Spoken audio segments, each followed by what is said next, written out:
শুভ সন্ধ্যা। আপনাদের সাথেই আছি আমি শাকিলা মতিন মৃদুলা। প্রিয় দর্শক শ্রোতা, পৌষের এই সন্ধ্যায় সবাইকে আমন্ত্রণ জানাচ্ছি শুভ সন্ধ্যার আজকের আয়োজনে। আজ শুভ সন্ধ্যায় থাকছে চলতে থাকা প্রদর্শনী, মৃত্যুবার্ষিকীতে শ্রদ্ধাঞ্জলি, এনটিভি হাইলাইটস এবং লোকসঙ্গীত শিল্পী মোস্তফা জামান আব্বাসীর সঙ্গে আলাপচারিতা। শুরুতেই চলতে থাকা প্রদর্শনীর সময়সূচি।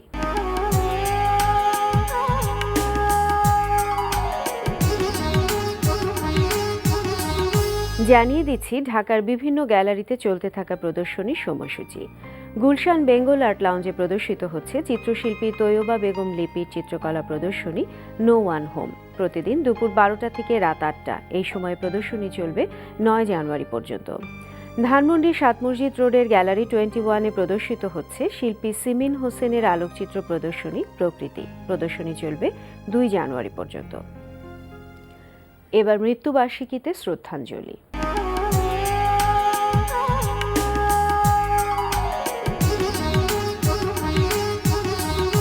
আজ বিশিষ্ট কণ্ঠশিল্পী আব্বাস উদ্দিন আহমেদের মৃত্যুবার্ষিকী। তিনি 1901 সালের 27 অক্টোবর পশ্চিমবঙ্গের কুচবিহার জেলার তুফানগঞ্জ মহকুমার বলরামপুর গ্রামে জন্মগ্রহণ করেন। একজন সঙ্গীত শিল্পী হিসেবে আব্বাস উদ্দিন আহমেদ আধুনিক গান, স্বদেশী গান, ইসলামী গান, পল্লীগীতি, উর্দু গান সবই গেয়েছেন। রংপুর ও কুচবিহার অঞ্চলের ভাওয়াইয়া, খিরোল চটকা গেয়ে প্রথমে তিনি সুনাম অর্জন করেন। তারপর জারি, সারি, ভাটিয়ালি, মুর্শিদি, বিচ্ছেদি, দেহতত্ত্ব, মর্শিয়া, পালা গান গেয়ে তিনি জনপ্রিয় হন। তিনি তার দরদ ভরা সুরেলা কণ্ঠে যেভাবে পল্লী গানের সুর ফুটিয়ে তুলেছিলেন, আজও তা অদ্বিতীয়। 1959 সালের আজকের এই দিনে তিনি মৃত্যুবরণ করেন। আজ মৃত্যুবার্ষিকীতে আমরা বরেণ্য এই শিল্পীকে স্মরণ করছি গভীর শ্রদ্ধায়। এবার এনটিভি হাইলাইটস।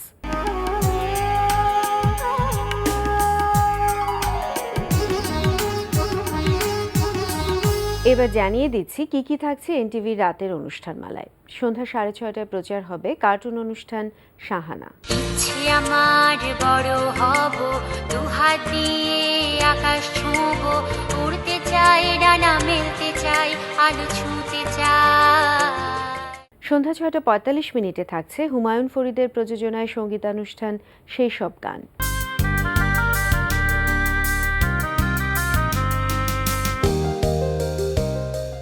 রাত 8:20 দেখবেন আবু রায়হান জুয়েলের পরিচালনায় ধারাবাহিক রান্নার অনুষ্ঠান ফুড ক্যারাভান।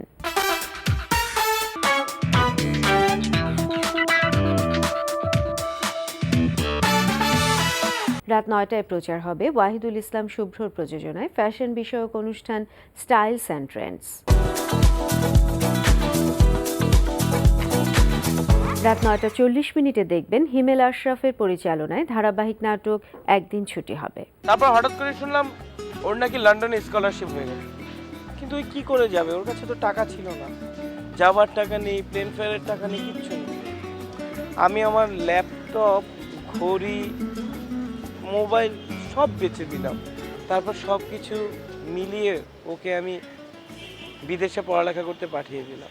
তারপর এই ছিল এনটিভির অনুষ্ঠানমালার হাইলাইটস। এবার আলাপচারিতা।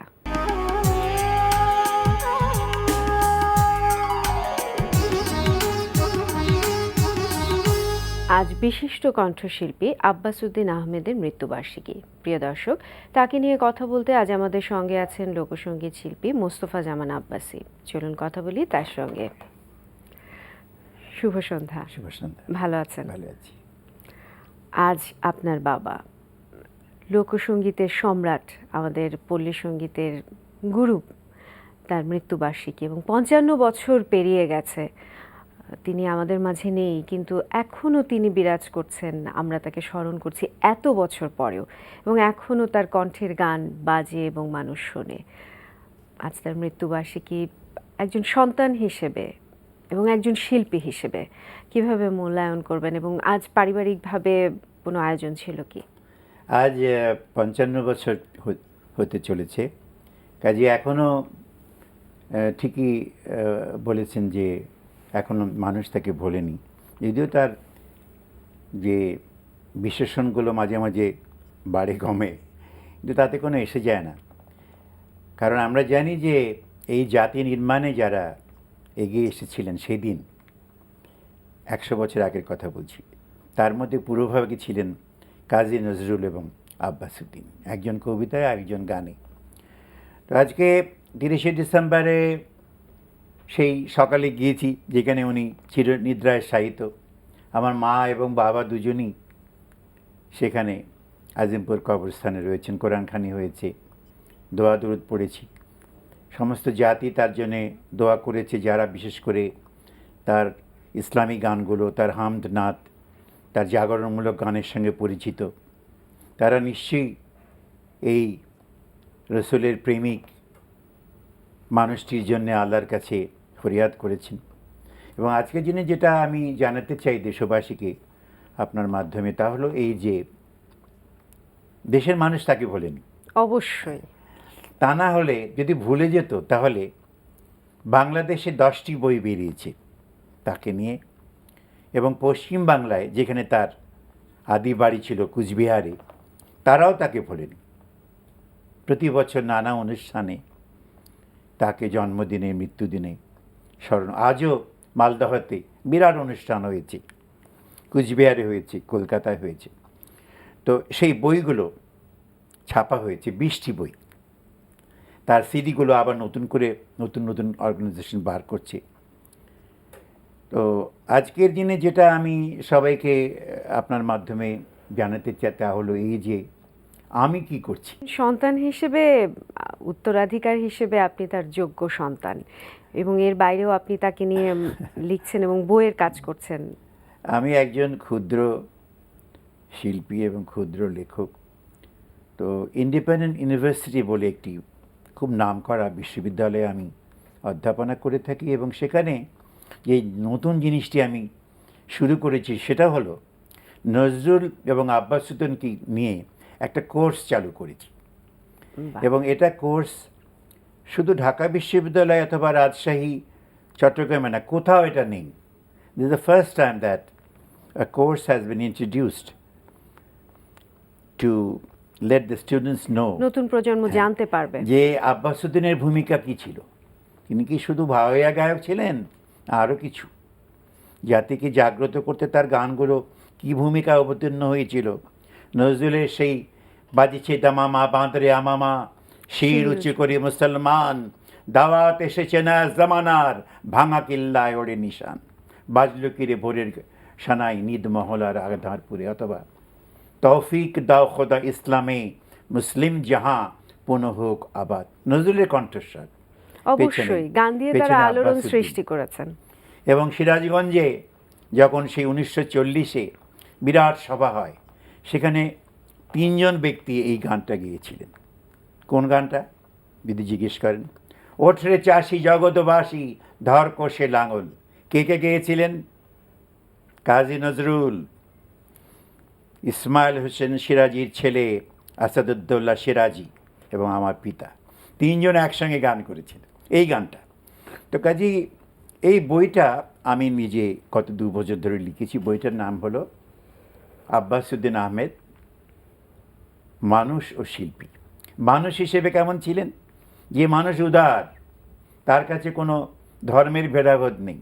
উদারতা একজন শিল্পীর মূল বৈশিষ্ট্য, হতেই হবে। এবং উনি যে উদারতায় বিশ্বাস করতেন, মানবিক উদারতা, সমস্ত মানুষ উচ্চ নীচ সবার সঙ্গে তার যে ভ্রাতৃত্ব, তার যে সুমহান নিজেকে মেলে ধরা গানের মাধ্যমে, সুরের মাধ্যমে। তো এটা আমি বলতে চেয়েছি। প্রায় 700 পৃষ্ঠার বইটা হবে এবং জাতিকে আমার কাছে উপহার। আপনি কাজ করে যাচ্ছেন এবং সেই সাথে আপনার বোন ফেরদৌসী রহমান, এই যে আব্বাস উদ্দিনের, আমার কাছে মনে হয় যে এটাও কিন্তু একটা বড় সফলতা, যে যোগ্য উত্তরসূরি তৈরি করতে পারা। সেক্ষেত্রে আপনার অনুভূতিটা কি? আমার অনুভূতি এইটুকু যে সেটা আমার বইয়ের মধ্যে আমি প্রকাশ করেছি। কারণ এই প্রোগ্রাম আজকে তো ভেসে যাবে, আজকে কিছুক্ষণ পরে এই প্রোগ্রামে আর কোনো ডকুমেন্টারি এভিডেন্স থাকবে না। তো সেই জন্যে আমি গত 10-12 বছর ধরে বই লিখে চলেছি। ভাওয়াইয়ার জন্মভূমি প্রথম খণ্ড, আইডিয়াটা কেমন? 500 গান। ভাওয়াইয়ার জন্মভূমি দ্বিতীয় খণ্ড, এভাবে 10 খণ্ড প্ল্যান করেছি। ভাটির দেশের ভাটিয়ালি, সেখানে শুধু আব্বাস উদ্দিনের গান না, আমাদের যে পরম্পরায় যে গানগুলো চলে এসছে 1000 বছর ধরে। সেই প্রথম দিনের গান থেকে কাতরুবর পঞ্চে বিডাল চঞ্চল চিয়ে পাইঠকাল, আমাদের দেশে ভাওয়াইয়া ভাটিয়ালি বিচ্ছিদি গান, বিচ্ছিদি গানকে আমি বলেছি শ্রেষ্ঠ সঙ্গীত। তো এই গানগুলো আমরা সবার কাছে দিয়ে গেলাম স্বরলিপি সহ। আশা করা যায় যে এইগুলো কেউ না কেউ যারা ভালোবাসবে। আমি বলেছিলাম যে প্রতি গ্রামে গ্রামে একটা সুন্দর জায়গা হোক। আব্বাসুদ্দিনের নামে দরকার হবে না, বিচ্ছিদি গানের একটা জায়গা, অবশ্যই। ভাটিয়ালি গানের একটা জায়গা, ভাওয়াইয়া গানের, খালি আমরা বলি যে নামে মুস্তাফা জামান আব্বাসীর নামে হল হোক, তা কেন? দরকার হবে না, ওই বইটাই আমার হল। যে আব্বাসুদ্দিনকে আমাদের দেশ এবং নতুন প্রজন্ম মনে রেখেছে। লোকসঙ্গীত বাজলে, লোকসঙ্গীত গাইলেই আব্বাসুদ্দিনের নাম আসে এবং আসবে, এটার কোনো বিকল্প নেই। আমরা একেবারেই শেষ পর্যায়ে চলে এসেছি। আপনার কাছ থেকে খুব অল্প সময়ে আমরা খুব অল্প কিছু জানলাম তার সম্পর্কে, এবং আপনি যে বইগুলো লিখেছেন তাকে নিয়ে সেটাও আমরা জানলাম। অবশ্যই বইগুলো সবাই পড়বে। আমি এনটিভিকে আমার অন্তরের অন্তঃস্থল থেকে, আমার পক্ষ থেকে, আমার পরিবারের পক্ষ থেকে, সবার পক্ষ থেকে, শুভনাথ দাইদের পক্ষ থেকে জানাচ্ছি ধন্যবাদ।